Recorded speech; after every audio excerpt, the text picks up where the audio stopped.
Yeah. I mean, you mentioned it earlier that you're keen to see the really great windsurf foilers going to the sports. I mean, that's something that we have on the pro athlete side that it's there are no wing foil pros right now. So the guys who are kind of the wing foiling pros right now are wind foilers or they are kite surfers, more or less. Basically, that's it. So now but we also have great surf foilers.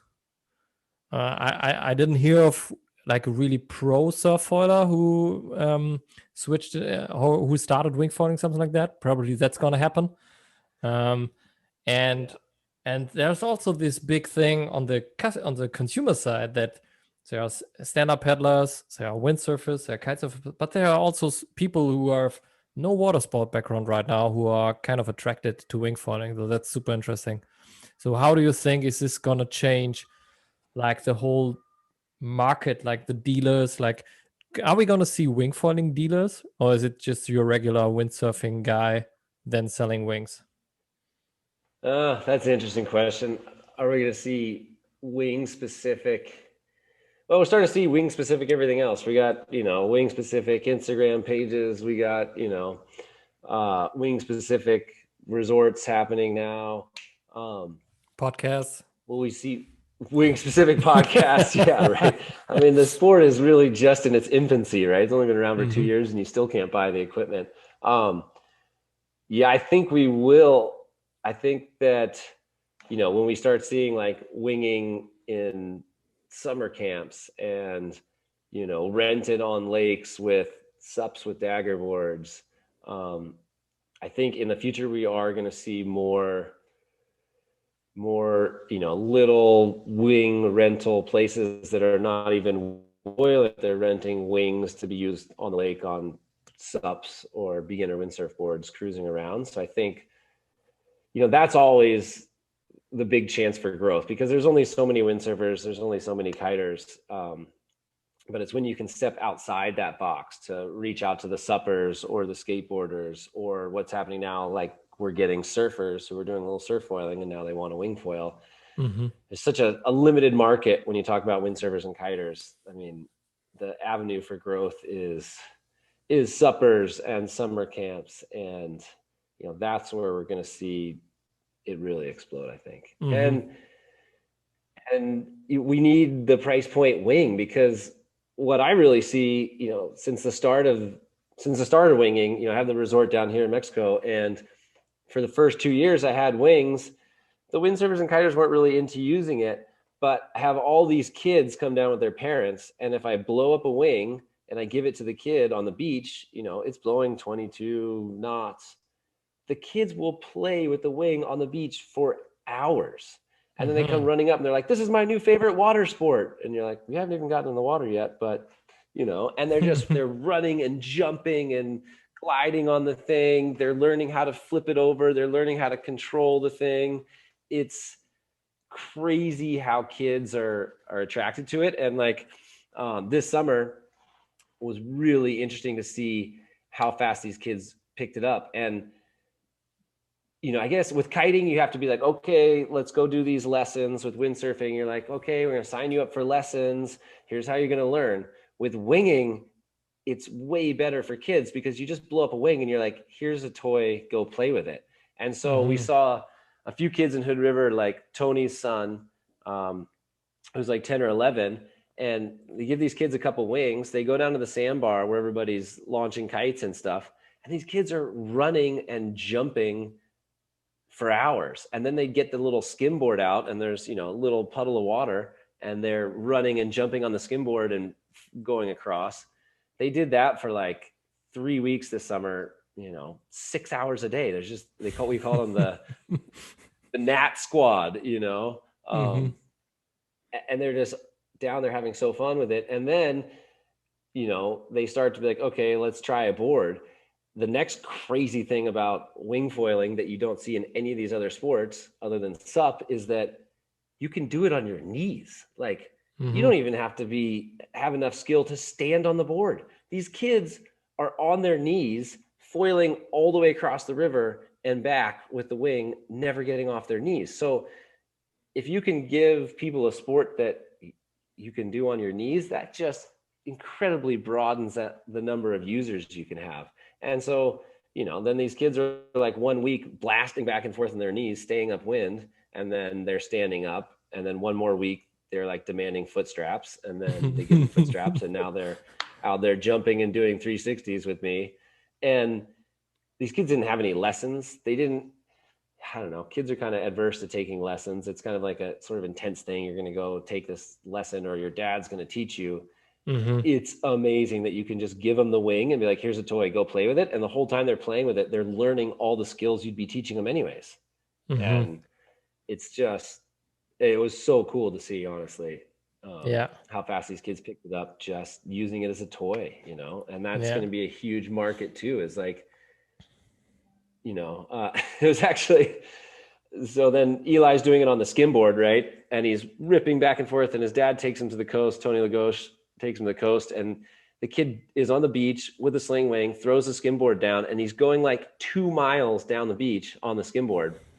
And so Tony keeps sending me all these videos, and I'm like, that is my childhood dream right there, like endless skimboarding. The whole problem with skimboarding is that you run out of speed and stop, and then you got to run and jump back on. But if I could just go forever, that's like my whole childhood dream. And so last year I got a couple nice bigger skimboards from Slingshot, and took out my biggest wing and came down here to the coast where it's like perfect flat sand for it. And I realized I was just too fat. I couldn't do it. Shit. No I slowly worked my way all the way. I slowly worked my way all the way down the beach, like running and trying to jump on the skimboard. And, it wasn't the same as being 11 years old and, being that lightweight. It just didn't work. But in the last episode I released, I had Finn Flügel, who is a 11-year-old German fly surfer pro athlete, super cool guy. And he's like, I first saw him this summer on a German island, and he was for 6 hours in 5 knots practicing his foil skills and like going back and forth and switching kites, and he was driving his parents crazy, I guess, because they were like, okay, come on, buddy, let's go, it's just 5 knots. No. And they have so much energy, exactly, they have so much energy, and every little ounce of wind and swell is gonna be used. And and as you said earlier, we're kind of spoiled. We're looking for the perfect conditions, and and this is like, these kids are just having a blast, being out there in whatever conditions you throw at them. Yeah, it's so cool. I mean, and the whole wing thing is just so intuitive. Like every kid is like held an umbrella in the rain, or like held up their towel on the beach in the wind. Sorry, not the rain, the wind. And so the second they pick up the wing, it's just kind of intuitive. They're like, okay, I've held a towel or an umbrella in the wind. I kind of get this. It's such an intuitive sport. Windsurfing's not that way. I mean, you pick it up and you don't have any power, and then you grab it and you have too much power. The wing is just, it's so intuitive, and kids are picking it up crazy quick. It's like, it's exploding with the kids in Hood River. And, we have parents who've tried to get these kids to windsurf and kite for their whole lives and been unsuccessful. And now they're not even trying with the wing. They're just, the kid's demanding to grab the wing and go play. And dad's like, oh, there goes my $900 wing. He's going to destroy it. But, the kid's running and jumping with the thing for hours, and they're learning so much. That's going to be the cool thing too. Nice. One of the reasons why I was so super stoked on being brand manager for Wing, I have to admit, was because I thought that what was going to happen was that you'd have all these kids who learned how to wing, and they're going to learn how to ride small boards and do deep water starts.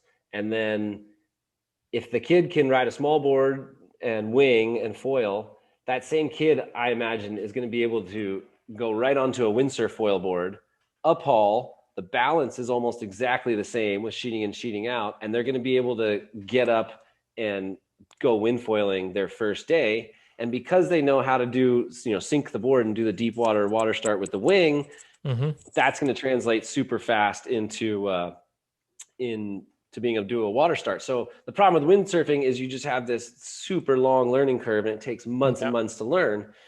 But my whole idea was that, for sure kids are going to learn how to wing and they're going to be able to learn to cross over into windsurf foiling like in 1 to 2 days. And windsurf foiling, we're going to be jumping higher and going faster. And so why wouldn't they gravitate towards windsurfing? So I really saw winging as saving windsurfing. But then this summer, I'm out on a 4.0 on the river with all my buddies who are on 4.0 windsurfing sails, and they're doing backflips and front flips, but I'm like going just as fast as them and then boosting on the wing and going twice as high and almost landing on people. And it was in that moment that I was like, oh, the kids are not going to go back to windsurfing. Nope. And it's already like, I think we're the first glimpse we all had was like, we don't need this sport. But at one point, sooner or later, everybody realized, no, it's gonna be here to stay. It's not just gonna transition into kite surfing or windsurfing back and forth or something like that. It's gonna be a different animal. And yeah. Nice. Yeah, I'm a little upset it's not going to be creating another million windsurfers, but it is pretty dang fun. And honestly, wing foiling has just gotten more and more fun the better I get. So yeah, the kids are going to stick with it and they're going to push it. We're kind of coming to the end of the podcast, but before we end the episode, I would like to hear the last story about the Spencer brothers. Like, when did you start sponsoring them, and what was the whole story like? Like building up to the backflip, because that was a huge sensation, right? Like, at least here in Europe, like first backflip, everybody was like, "Whoa!" Yeah, it definitely changed the trajectory that the sport was going, and made everybody stand up and pay attention. That like, oh, okay, the sport just got real. Honestly, they kind of kept it a secret while they were doing it, other than destroying all of their wings. Learning how to do it. So I guess, how did the Spencer brothers and that whole thing start? The Spencer brothers and that whole thing started with, Tony Lagauche just kind of gravitates to people who are at the top end of every sport. And he really loves to design gear for the highest level in the sport. And sometimes we have to get him to tone it down a little bit, but he's just so passionate about, pushing things way further than they've ever been. And the Spencer kids were really getting good at the downwind foil stand-up paddling. And so Tony was working directly with them, trying to develop foils that would, beat Kai Lenny in those big channel crossings. And the Spencers were doing incredible at that. Like the last big one, I think Jeffrey, like on Tony's new wings, beat Kai Lenny to the other side by like 26 minutes, but then lost the foil and had to start paddling. And Kai Lenny, ends up catching in there and ends up, pumping all the way into the inside and beats Jeffrey. So the kids were super good at the downwind foiling and they got super into it. And Tony was just pumping them with all the best foiling gear and the craziest new foils. And then, they didn't windsurf or kite. So they caught on to the wing like right away and started pushing it. And we've been sporting them ever since. And they were the ones who, they were looking for a wing that was all about jumping and speed. And so Tony worked with them directly to develop this new wing that launches in January, the Dart, which is what I use all the time now. Yeah, I've seen it on your Instagram. Looks like it looks a little bit like a Batman wing or something like that. It's crazy. It's definitely it's like a Batman wing. It's finally somebody in the sport made a wing that's like only about speed, power, jumping, and backflips. Like that's the whole design brief for that wing, is like make it go super fast, make it have tons of loft and hang time and jumps, and let's make something that the Spencers can do backflips off of. And so they literally designed that wing with Tony in the hopes of, being able to do backflips and just huge, crazy jumps. And with all the prototypes, they figured out that backflip, and it was definitely pretty impressive. I mean, he's doing it off of nothing now, right? I mean, he's doing it on the way in Hawaii off of nothing. It's pretty impressive. But yeah, I'm super fired up about that new wing. Like, honestly, it's kind of all I ride now, because I just want to jump and go higher and do crazy railies. And that wing just has insane loft. Like, the first time I got to use it, I was in the gorge and it was blowing, 25, 4 or 5 or something. And it was the end of the day. And the first time I took a jump, like, you take a jump and then it stops up in the air and you don't fall down. And it kind of threw my whole jump off, because my legs are swinging under me, because I expect to go up and come down. But this thing just goes up and just catches in the air.